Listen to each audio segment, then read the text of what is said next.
오늘 우리에게 주신 하나님의 말씀은 마태복음 5장 3절에서 9절까지 말씀입니다. 마태복음 5장 3절에서 9절까지 말씀입니다. 같이 한번 읽겠습니다. 시작. 심령이 가난한 자는 복이 있나니 천국이 그들의 것이며, 애통하는 자는 복이 있나니 그들이 위로를 받을 것이며, 온유한 자는 복이 있나니 그들이 땅을 기업으로 받을 것이며, 의에 줄이고 목마른 자는 복이 있나니 그들이 배부를 것이며, 긍휼히 여기는 자는 복이 있나니 그들이 긍휼히 여김을 받을 것이며, 마음이 청결한 자는 복이 있나니 그들이 하나님을 볼 것이며, 화평하게 하는 자는 복이 있나니 그들이 하나님의 아들이라 일컬음을 받을 것이며. 제가 기도하고 말씀 듣도록 하겠습니다. 하나님, 하나님의 말씀이 우리에게 들린다라는 것이, 주의 말씀을 들을 수 있다는 것이 얼마나 큰 축복인지, 얼마나 감사한 일인지 우리가 알 수 있게 해주십시오. 하나님, 그리고 그 말씀대로 우리가 살아갈 수 있는 자원을 주님께 구합니다. 하나님, 정말 이 말씀대로 살아내고 싶습니다. 이 예배 시간뿐만 아니라 우리가 예배에 나가서도, 우리의 삶 속에서도 이 팔복의 말씀처럼, 산상수훈의 말씀처럼, 초대교회 성도들처럼 그렇게 살아갈 수 있기를 원합니다. 하나님, 은혜를 부어주시고 이 시간 가운데 어떻게 그렇게 살아갈 수 있을지 저와 우리들에게 주의 말씀이, 그 계시가 선명하게 비춰지는 시간 될 수 있도록 도와주십시오. 주님 감사합니다. 사랑합니다. 예수님의 이름으로 기도합니다. 아멘. 산상수훈 6번째 시간입니다. 오늘은 7번째 그 화평하게 한 함이라는 자세에 대해서 살펴볼 텐데요. 산상수훈 6번째 시간인데 7번째 자세를 살펴보는 이유는 저희가 첫 번째 시간에는 첫 번째, 두 번째 자세를 같이 했었습니다. 근데 이제 시간이 하나만 살펴봐도 1시간이 이렇게 돼서 저도 이렇게 자연스럽게 설교 시간이 늘어나는 것 같아요. 그래서 어쩔 수 없이 이렇게 하나만 살펴보게 됩니다. 오늘은 화평하게 함이라는 주제로 말씀을 배우도록 하겠습니다.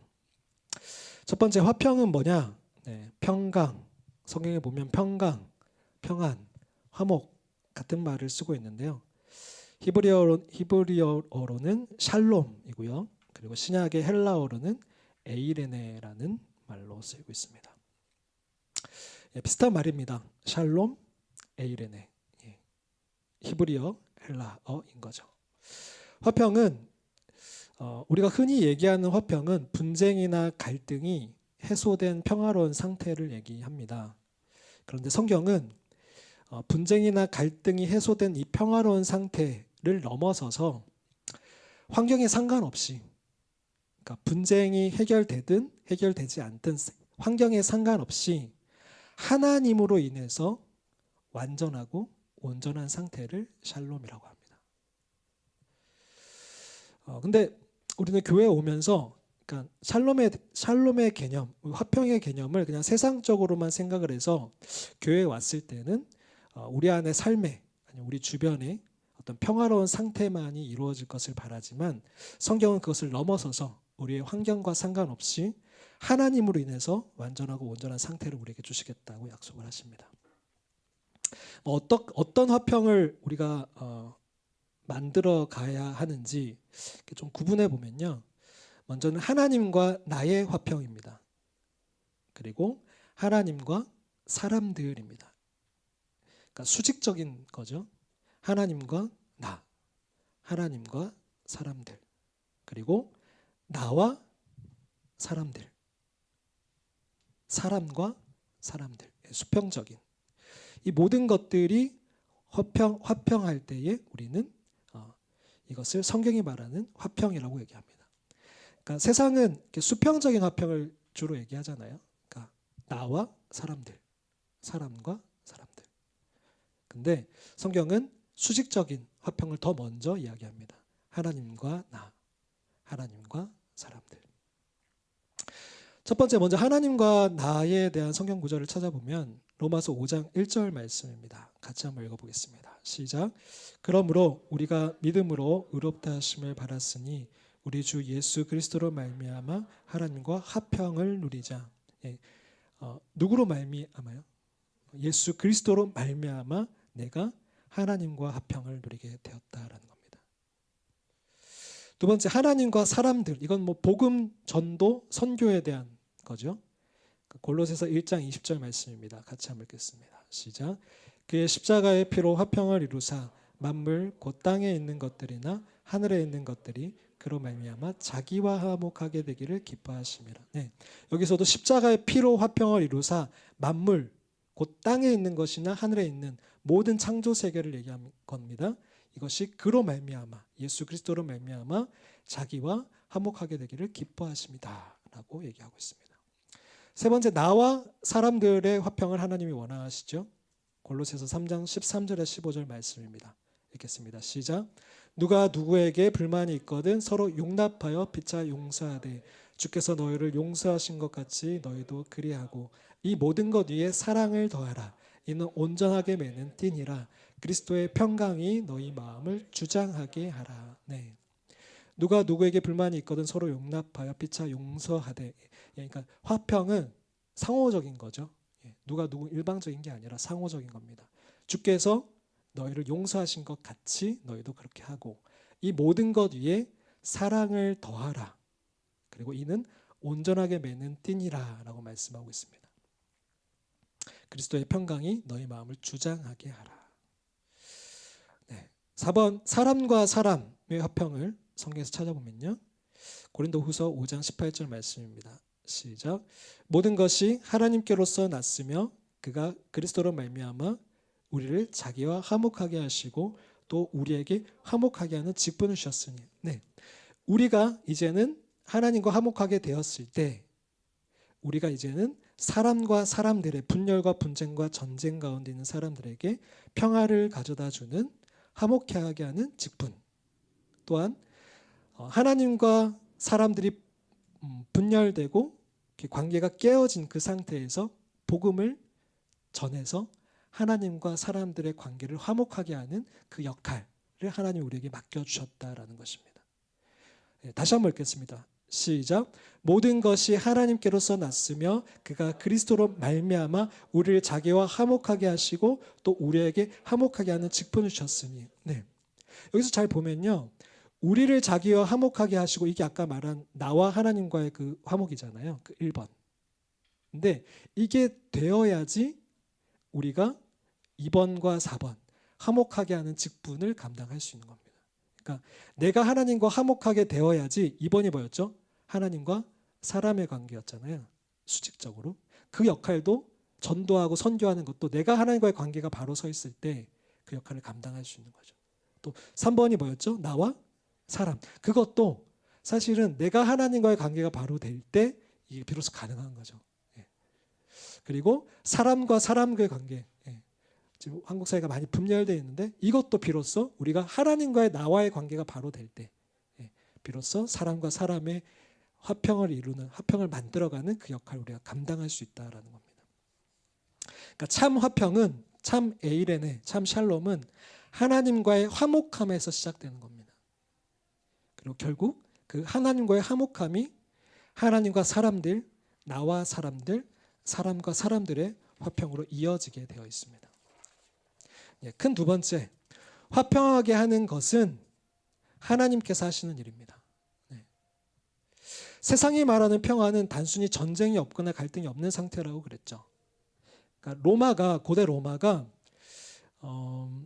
평화로웠던 1세기에서 2세기까지 한 200여 년 동안을 라틴어로 팍스 로마나라고 불렀습니다. 들어보셨죠? 팍스 로마나.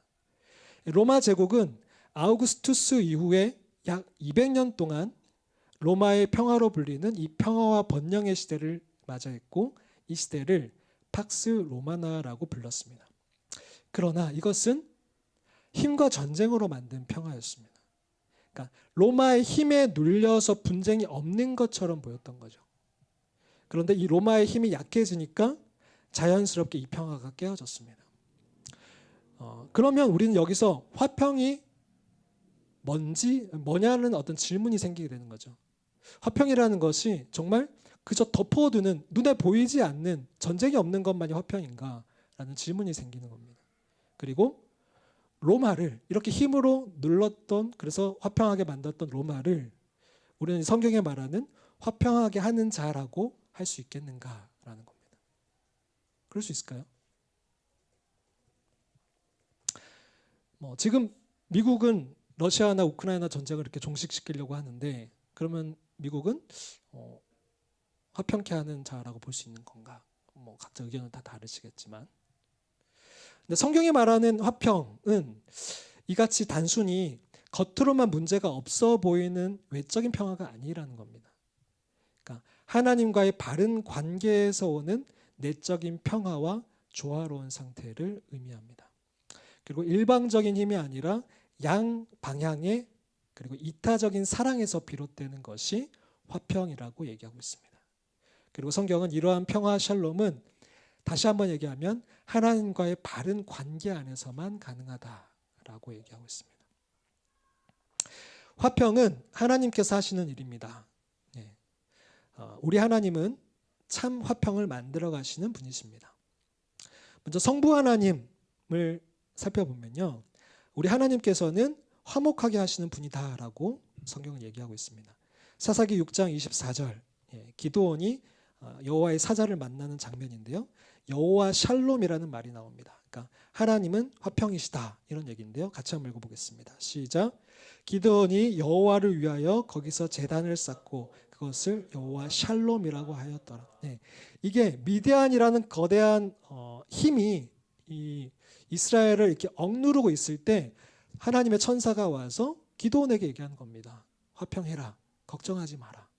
그러니까 아까 얘기했듯이 전쟁이 없는 상태를 세상은 화평이라고 하지만 지금 전쟁이 있는 상태인데 지금 기드온에게 화평해라, 샬롬해라 라고 하시는 거예요. 그래서 기드온이 그 말씀을 받아서 하나님은 여호와 샬롬, 하나님은 화평이시다라고 고백하는 거죠. 고린도전서 14장 33절 말씀은 하나님은 무질서의 하나님이 아니시오 오직 화평의 하나님이시니라 라고 하면서 우리 성부 하나님께서는 화목케 하시는 분이시다라고 분명히 얘기하고 있습니다. 두 번째는 성자 예수님도 이 땅에 화평을 주러 오셨습니다. 에베소서 2장 12절 말씀입니다. 같이 한번 읽겠습니다. 시작. 그는 우리의 화평이신지라 둘로 하나를 만드사 원수된 것 곧 중간에 막힌 담을 자기 육체로 하시고. 그는 예수 그리스도는 우리의 화평이시다라고 얘기합니다. 예수 그리스도는 우리를 둘로 나뉘어진 우리를 하나로 만드사 원수된 것 곧 중간에 막힌 담을 자기의 육체로, 자기 육체가 찢어지면서 그 담을 허셨습니다. 하나님과의 그 나와 하나님과 이 사람들의 관계를 이렇게 엮어주신, 화목케 하신 것뿐만 아니라 예수님은 이 땅에 오셔서 사람과 사람들의 관계도 화목케 하시려고 하셨어요. 되게 많이 분열돼 있었잖아요. 유대인과 이방인, 그리고 바리새인들과 또 세리, 창녀 이렇게 분리되어 있었잖아요. 근데 예수님께서는 이런 사람과 사람의 관계에서도 들어가셔서 그런 벽들을 허무셨던 분이 예수 그리스도이십니다. 세 번째, 성령 하나님 역시 그분의 열매가 바로 화평입니다. 갈라디아서 5장 22절, 23절 말씀을 같이 읽겠습니다. 시작.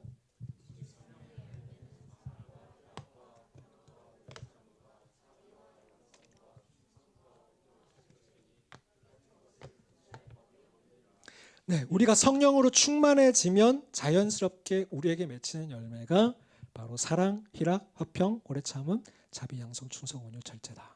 그 중에 세 번째가 바로 화평입니다. 그러니까 성령 하나님께서는 화평케 하시는 분이십니다 라는 거죠. 그러니까 성부 하나님, 성자 예수님, 성령 하나님 모두가 화평케 하는 분이시다라는 것이 성경에 나와 있습니다. 세 번째, 그럼 반대로 이 화평을 깨뜨리는 것은, 화평하지 못하게 하는 것은 반대로 철저하게 사탄의 일입니다.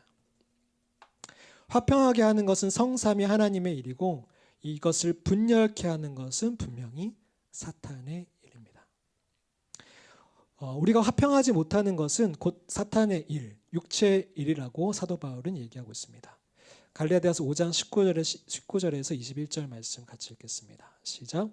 육체의 일은 분명하니 곧 음행과 더러운 것과 호색과 우상숭배와 주술과 원수 맺는 것과 분쟁과 시기와 분냄과 당 짓는 것과 분열함과 이단과 투기와 술 취함과 방탕함과 또 그와 같은 것들이라.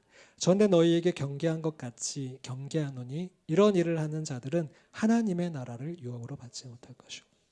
그러니까 사탄으로 인한 육체의 일이 너무나 분명한데 그것은 뭐 앞에 거 음행, 더러운 것, 호색, 우상숭배, 주술 넘어가서 원수 맺는 것, 분쟁, 시기하는 것, 분내는 것, 당을 짓는 것, 분열하는 것이 포함된다는 것이죠. 이건 분명 사탄이 하는 일이라는 거죠. 근데 문제는 교회 안에서도 이런 일이 일어날 수 있을까요? 있습니까? 너무 안타깝게도 일어날 수 있습니다. 고린도 교회에도 이런 분열함이 굉장히 강했나 봐요. 근데 그 고린도 교회는 굉장히 많은 은사가 나타났던 교회였거든요. 근데도 사도 바울은 이 고린도 교회가 얼마나 많이 분열되어 있는지를 보고 이 고린도 교회를 강하게 질책합니다.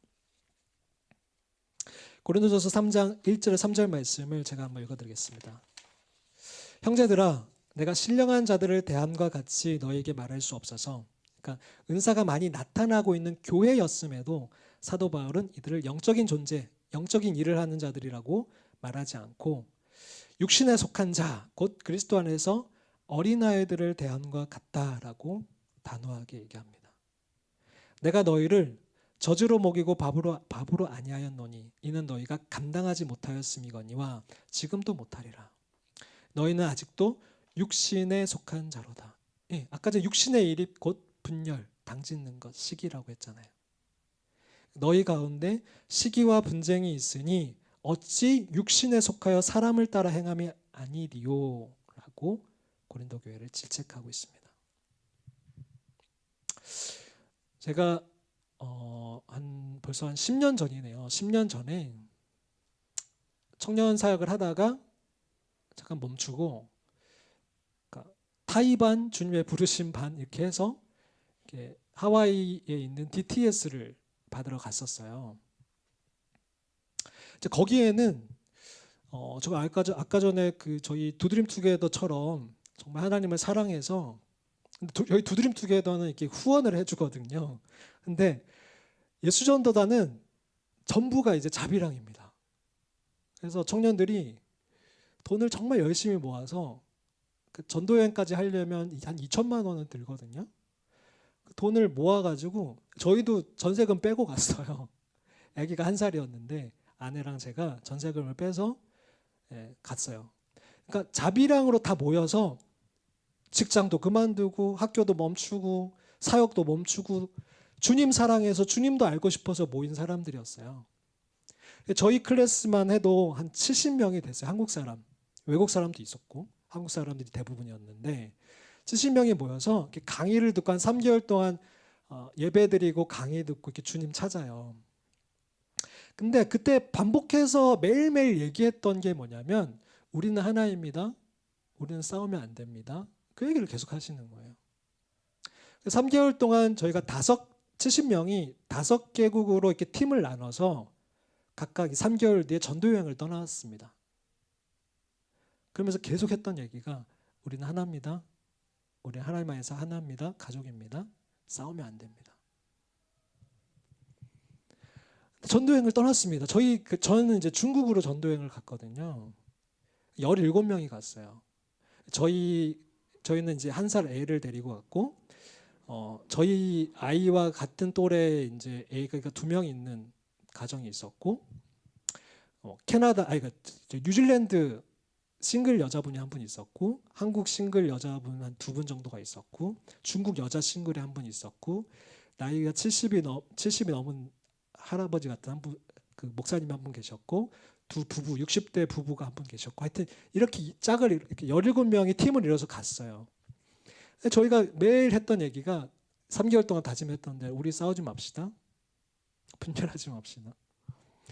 근데 가서 왜 이렇게 분열이 되는지 진짜 사소한 일 때문에 분열이 돼요. 진짜 사소한 일 때문에. 여기서는 아무것도 아닌데 왜 이렇게 거기 가서 이렇게 분열이 되는지. 근데 저희가 잘했던 건 뭐냐면 매일 아침마다 모여서 그 예배는 포기하지 말자라고 다짐했어요.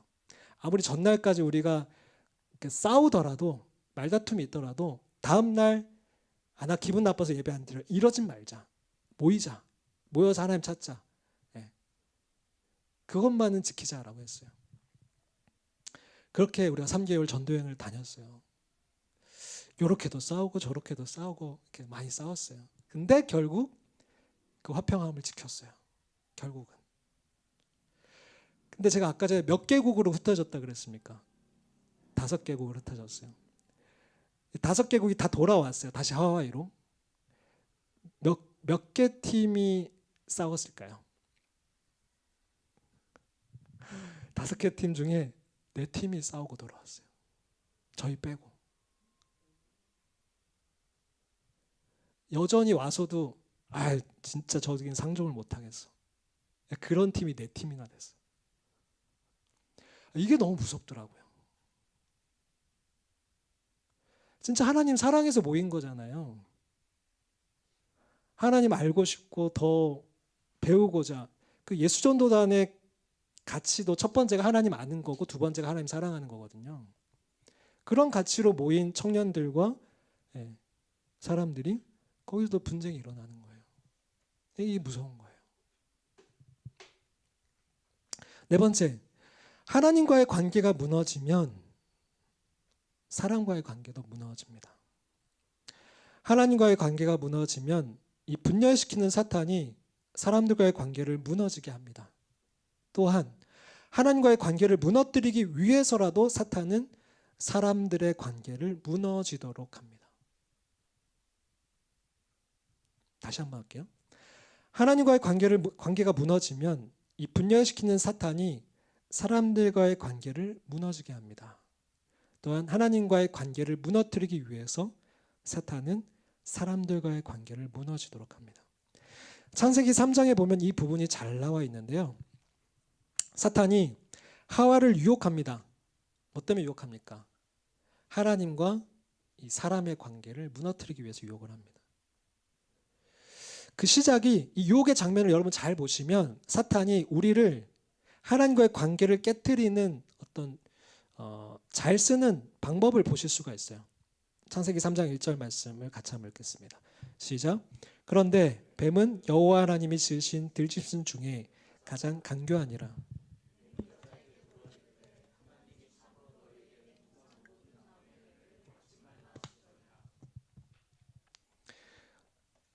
뱀이 하와에게 하는 말입니다. 하나님이 참으로 너희에게 동산 모든 나무의 열매를 먹지 말라 하시더냐? 진짜? 먹지 말라 하셨어? 그러면 창세기 3장 4절에 뱀이 여자에게 이르되 아니야, 너희는 결코 죽지 아니할 거야.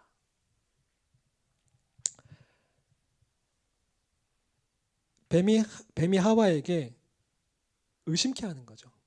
야, 진짜 하나님 먹지 말라 하셨어? 그러니까 하와가 뭐라고 하냐면 하나님 말씀에 너희는 먹지도 말고 만지지도 말라. 너희가 죽을까 하노라. 조금 약간 이렇게 변질되죠. 그러자 그걸 딱 잡은 뱀이 3장 4절에 아니야, 너희 결코 죽지 않아. 쇠기를 박아요. 그러니까 의심케 하고 의심 다음에 그걸 진짜인가? 그 의심을 물면 불신케 하는 거예요. 그러니까 하나님이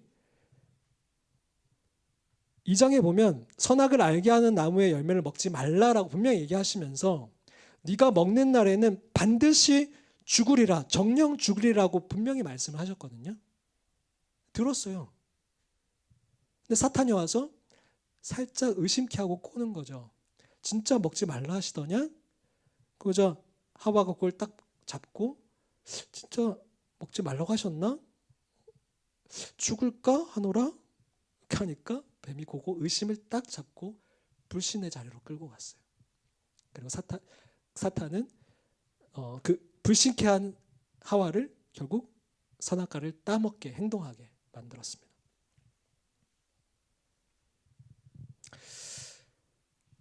한번 신뢰가 깨어지면 회복하기 힘들어요. 그러면서 점점 그 관계가 깨어지게 되어 있어요. 이게 마치 우리가 핸드폰을 이렇게 케이스를 끼고 다니잖아요. 안전하게. 이 핸드폰 케이스를 벗기고 다니면 이 핸드폰이 점점 이렇게 기스가 나고 언젠가 떨어뜨리면 깨어지듯이 당장은 그게 눈에 보이지 않지만 점점 조금씩 그 신뢰가 깨어지면 점점 관계가 깨어지게 되어 있어요. 하와는 사탄의 유혹에 넘어가서 결국 선악과를 따 먹습니다. 근데 죽었습니까? 네, 죽진 않았어요.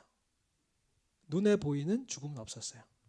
그래서 자기 남편 아담에게도 갖다 줍니다. 아담이 죽었습니까? 네, 죽지 않았어요. 누가 진실이에요? 하나님이 진실로 말씀하신 거예요? 아니면 사탄이 진실로 얘기한 거예요? 누가 거짓말을 한 겁니까? 하나님은 정령 죽으리라고 하셨는데 사탄은 안 죽어라고 했잖아요. 안 죽었어요. 안 죽어처럼 보였어요. 뭐죠? 이게 뭐죠?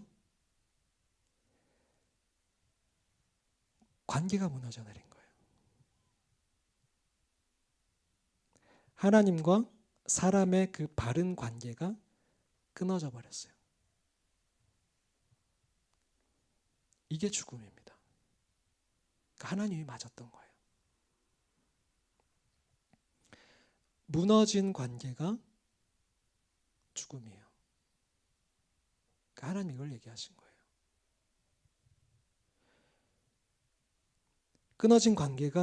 무너진 관계가 곧 죽음이라는 겁니다. 우리 많이 경험해보지 않나요? 관계가 틀어지면 죽을 맛이잖아요. 안 그렇습니까? 창세기 3장에 보면 하나님의 그분의 형상을 닮아 창조되었고 하나님이 동력자로 삼으셨던 그 아담이 하나님이 찾아오시지만 어떻게 합니까? 얼른 숨어버립니다. 하나님의 얼굴을 피했다라고 써 있습니다. 하나님의 얼굴을 피했다. 하나님의 얼굴을 구하는 게 우리의 신앙의 핵심인데 그 얼굴을 피했대요. 죄를 짓자 얼굴을 피하고 숨어버렸습니다. 하나님과의 친밀한 관계가 무너져 버린 거예요. 자, 그것만이 끝이 아니라 하나님과의 관계가 무너지면서 이제는 사람과 사람의 관계도 무너지기 시작합니다. 하나님 물으셨어요. 그래서 아담이 뭐라고 변명을 하냐면 3장 12절에 남자분들만 한번 읽어주세요. 시작. 아담이 이르되 하나님이 주셔서 나와 함께 있게 하신 여자 그가 그 나무 열매를 내게 주므로 내가 먹었나이다. 자매님들 이런 남자랑 괜찮으시겠어요? 이 여자가 하나님이 준 이 여자가 먹으라고 해서 내가 먹었잖아요. 왜 이런 여자를 줘가지고 이러고 있는 거예요. 괜찮으세요? 근데 처음부터 아담이 이런 치사한 남자가 아니었어요. 뭐라고 했냐면 하나님이 하와를 만들어 주시자 이는 내 뼈 중에 뼈요 살 중에 살이니라. 이 말이 뭐냐면 내 안에 너 있어 이런 말이에요. 얼마나 달콤한 말을 했던 이 남자가 이제 콩깍지가 벗겨지니까 하나님이 이런 여자 주셔가지고 지금 내가 이렇게 된 거 이렇게 지금 말을 하고 있는 거예요. 벌써 벗겨졌어요? 그러니까 우리가 하나님 중심적인 신앙에 갈 때는 사람과 사람의 관계에서도 하나님의 관점으로 이렇게 사람을 대할 수 있는데 이게 되게 기적적인 거거든요. 자기 중심적인 우리가 하나님 중심적인 사랑을 가지고 사람들을 사랑한다. 이건 되게 기적적인 일이거든요. 근데 우리가 하나님을 떠나버리면 금방 우리는 자기 중심성으로 돌아가게 됩니다.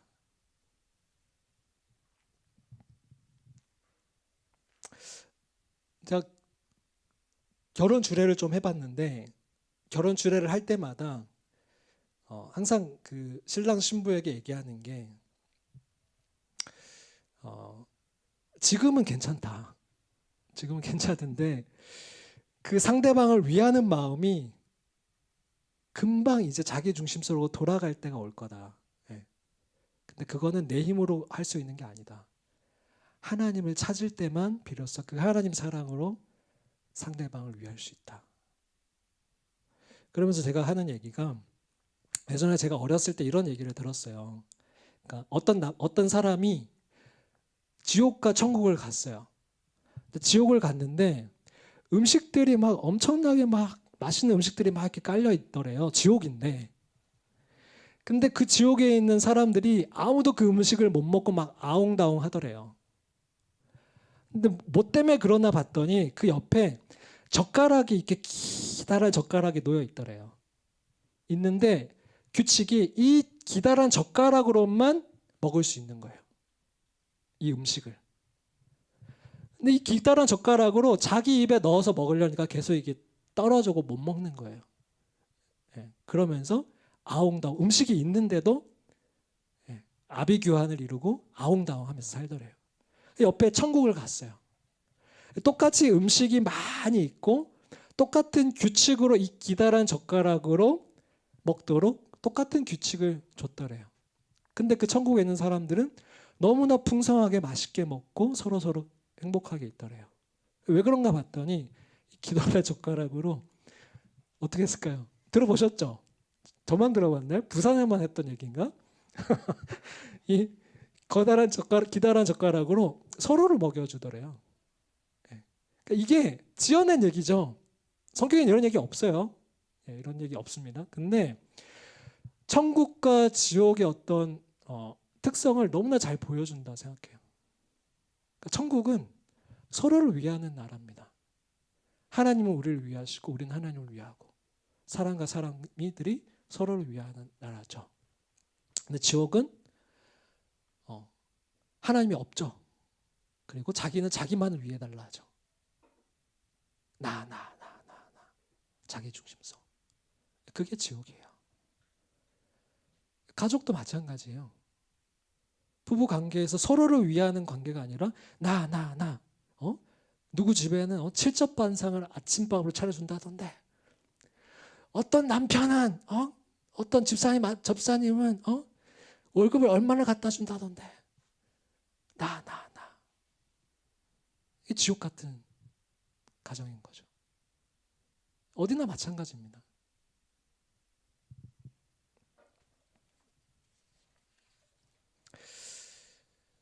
청년 여러분들이 지금부터 이 화평하게 하는 자세를 훈련해야 하는 한 가지의 이유이기도 한 거예요.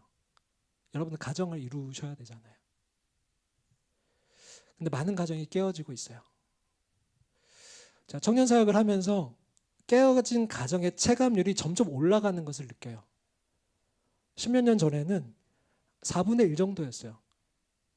근데 점점 이게 3분의 1, 한 5년 전에는 2분의 1까지 올라가는 것 같더니 요즘에는 6분의 1 정도 되는 것 같아요. 체감상. 청년들을 만나다 보면. 세상뿐만 아니라 크리스천 가정들도 깨어지고 있어요.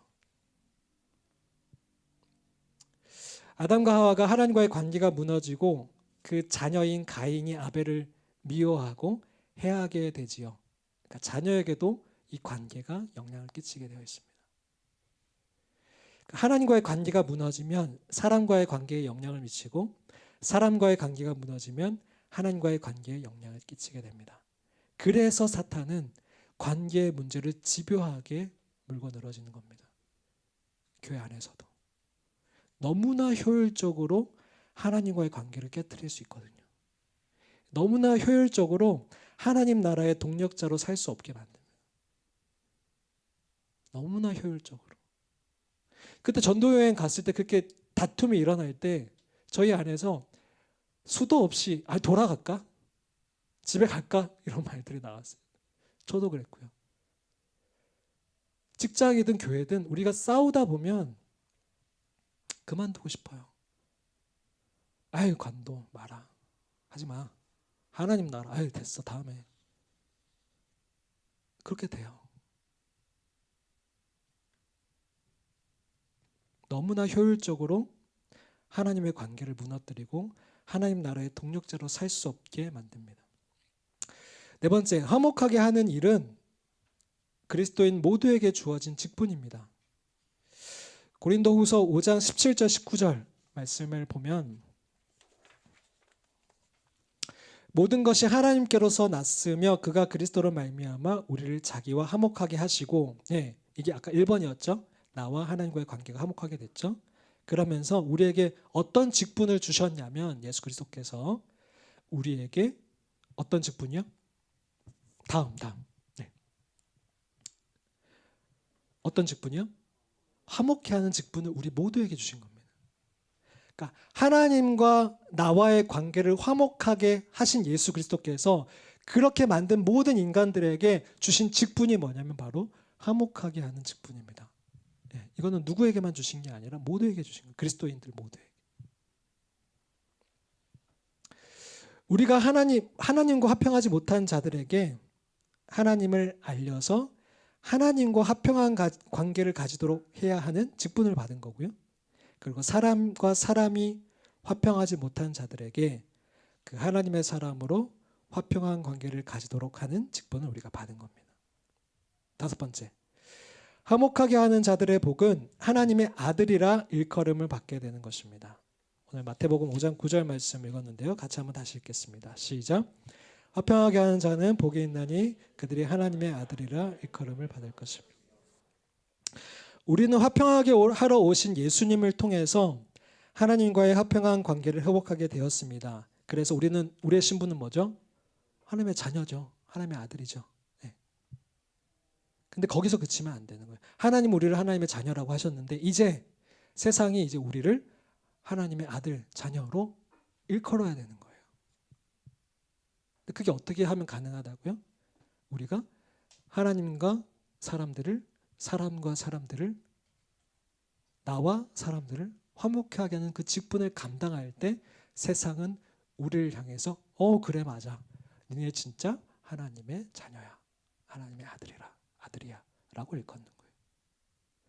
교회 안에 아무리 많은 돈이 있고 교회 안에 아무리 많은 권력을 가진 사람이 있고 아무리 교인 수가 많다고 해도 세상은 교회를 향해서 너희 진짜 하나님의 자녀야 라고 부르지 않아요. 한국 사회에 아무리 많은 교회가 십자가가 있어도 세상은 그 십자가를 보면서 쟤네들은 하나님의 자녀야 라고 부르지 않는다고요. 언제 불러요? 우리가 화목케 하는 직분을 감당할 때 우리가 몇 명이든 상관없이 그 한 사람을 통해서 세상은 우리를 하나님의 자녀로 일컫는다고요. 하나님께서도 예수 그리스도를 보시면서 이렇게 말씀하셨어요. 그러니까 세례를 받으실 때 예수님은 아까 전에 왜 오셨다 그랬습니까? 화목하게 하러 오셨잖아요. 그 예수님을 향해서 이렇게 부르셨어요. 이는 내 사랑하는 아들이요 내 기뻐하는 자라. 네. 우리가 예수 그리스도의 사역을 계승하여 화평케 하는 직분을 감당할 때 하나님은 동일한 모습으로 우리를 기뻐하실 겁니다. 어떻게 해야 되나? 마지막입니다. 어떻게 해야 하나? 오늘날 관계가 무너지지 않은 교회가 드물 만큼 철저하게 무너져 있습니다. 그리고 교회가 사회를 더 분열시키기도 합니다. 그래서 하나님의 아들이라 일컬음을 받지 못하고 있습니다. 자, 그러면 우리는 어디서부터 시작을 해야 할까라고 질문을 한번 던져봅니다. 그리고 그 질문에 대한 대답으로 저는 이 질문으로 답하고 싶습니다. 화평은 왜 7번째 자세에 놓여 있을까? 우리는 어디서부터 시작해야 되나라는 그 질문에서 그러니까 우리 모두가 이제 화평케 하는 자가 되어야 되잖아요. 그럼 어디서부터 시작해야 되지? 그럼 제가 지금까지 해온 그 팔복의 설교를 통해서 이 질문을 하게 되는 겁니다. 왜 화평은 7번째 자세에 놓여 있을까? 6번째 자세가 뭐였죠? 예, 마음이 청결함이었습니다. 나눠지지 않은 순수한 마음이었죠. 우리가 서로 마음이 청결하지 않을 때는 화평을 유지하기가 힘이 들어요. 아까 얘기했듯이 자기중심적인 마음을 가지고 있을 때 내 거 라고 할 때는 우리가 화평케 하기가 힘이 듭니다. 내가 그렇게 서 있지 않을 때.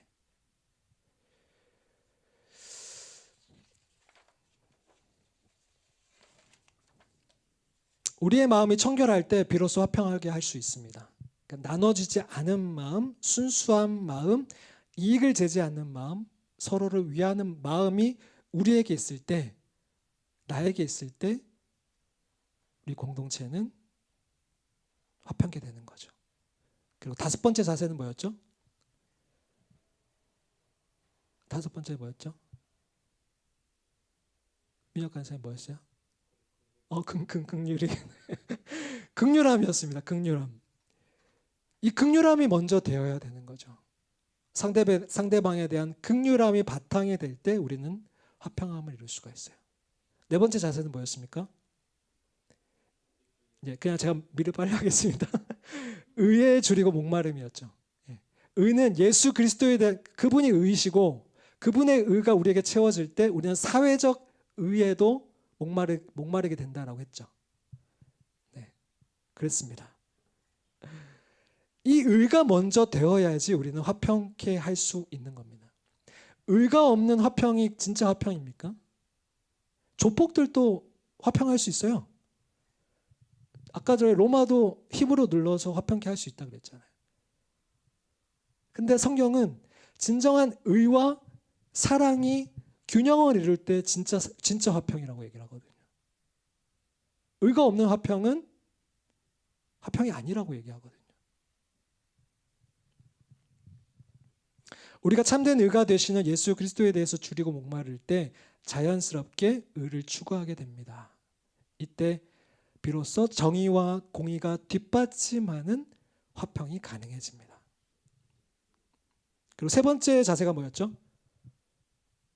온유함이었습니다. 네.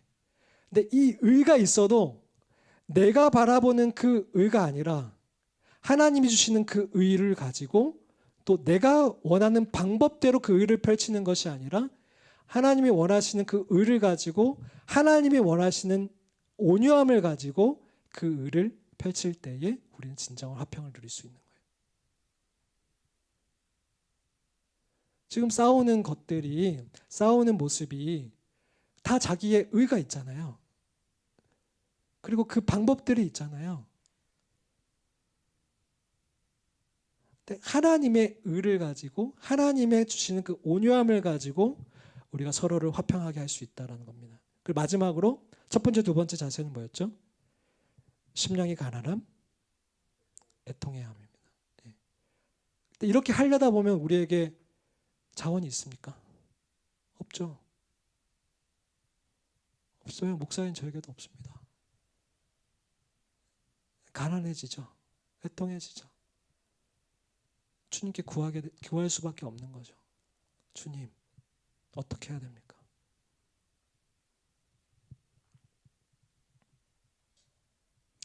우리는 하나님 안에서 심령이 가난한 마음, 애통함, 온유함, 의에 줄이고 목마름, 그리고 서로를 긍휼히 여기고 마음이 청결해질 때 그때 비로소 화평을 만들어 갈 수가 있습니다.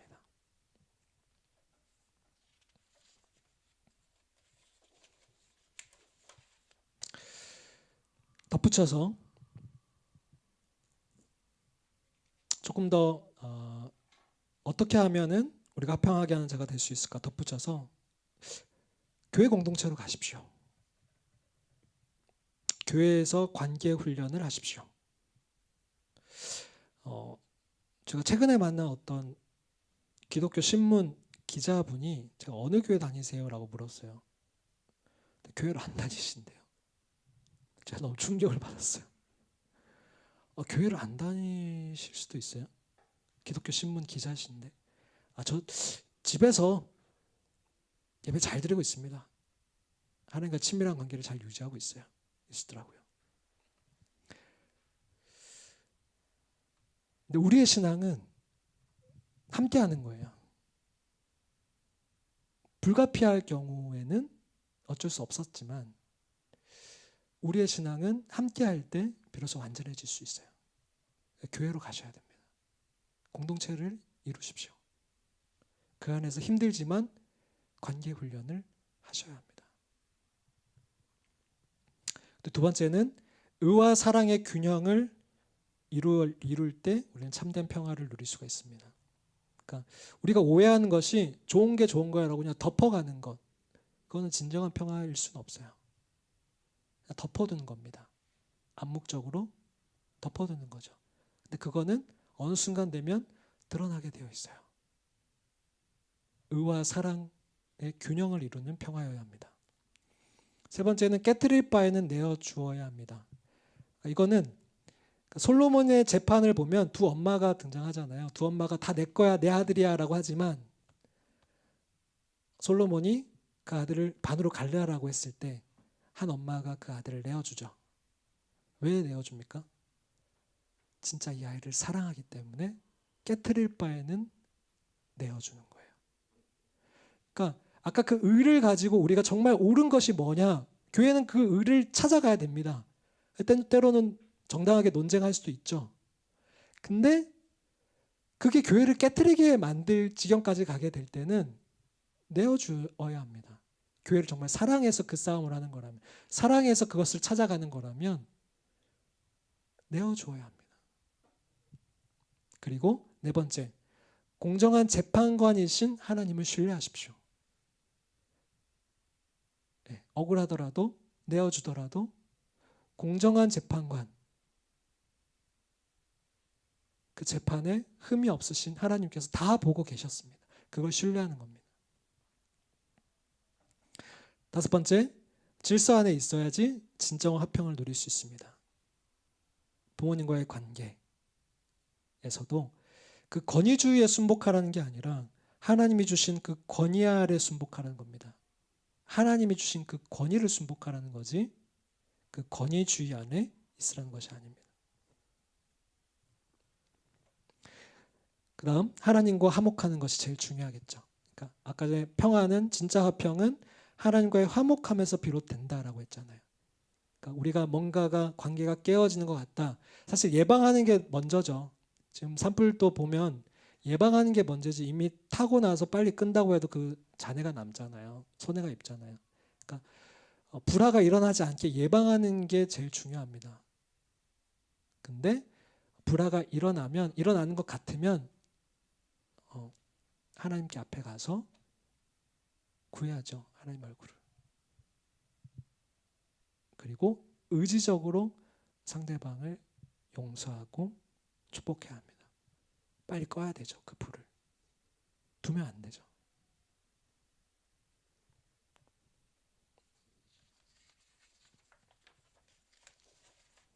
말씀을 마무리하겠습니다. 오늘날 우리의 교회는 하나님과의 화목함이 깨어지고 무너져 내리고 있습니다. 그리고 우리의 사회는 사람과 사람의 화목함이 무너지고 있습니다. 편을 가르고 상대방을 공격하는 것이 걷잡을 수 없이 옮겨 붙는 산불과 같이 위험해 보입니다. 그리고 사람과의 관계 역시 나와 맞지 않으면 마치 차선을 바꾸듯이 포기하는 것을 보게 됩니다. 가족도, 부부도, 심지어 교회도 쉽게 포기하고 차선을 바꾸듯이 합니다. 그래서 사도 바울이 이야기한 사랑의 수고는 점점 미련한 것으로 여겨집니다. 그렇게 화목한 관계의 불들은 꺼져가고 점점 빛들이 꺼지고 어두워져 가는 것만 같습니다. 하나님은 오늘 우리에게, 당신의 자녀들인 우리에게 무엇이 되라고 하셨습니까? 트러블 메이커입니까? 피스키퍼, 그냥 그 평화를 지키기만 하는 자들입니까? 너무 어려운 말씀이지만 하나님 우리들에게 원하시는 것은 피스메이커입니다. 메이커가 뭡니까? 제작자, 만드는 사람들입니다. 너무 어려운 일입니다. 그래서 우리는 엉성합니다.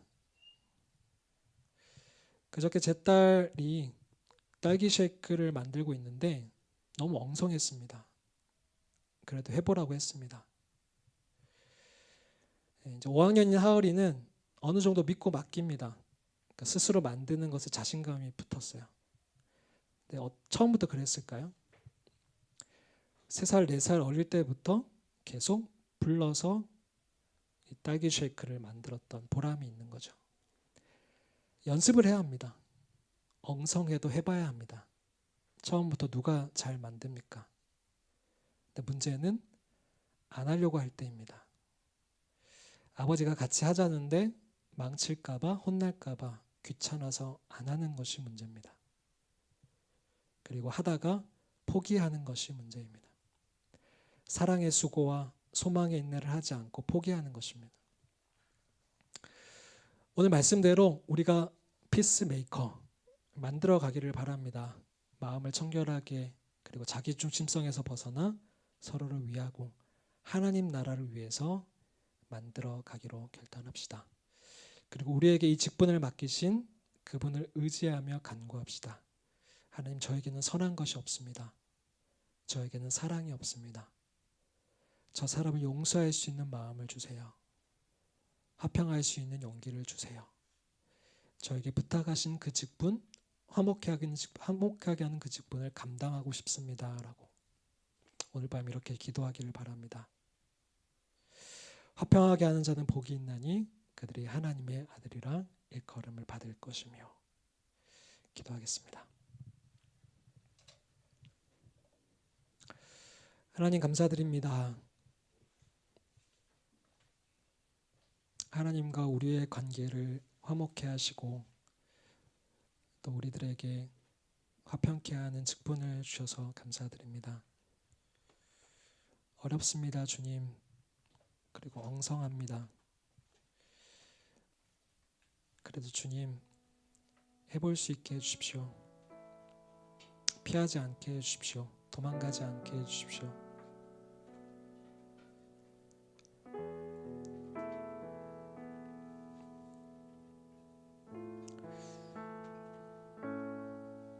진짜 세상에 하나님에게 하나님의 아들이라 일컬음을 받고 싶습니다. 하나님, 우리 모두에게 이 7번째 자세까지 갈 수 있는 그 자원을 부어주십시오.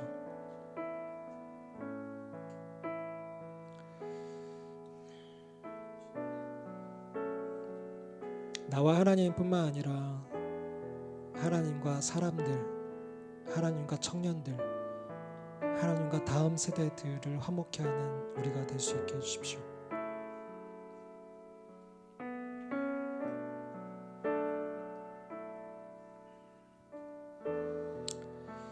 주님의 은혜를 구합니다. 주님, 이 밤에 그렇게 할 수 있는 힘을 얻고 가는 시간 되기를 원합니다. 주님, 함께 해주십시오.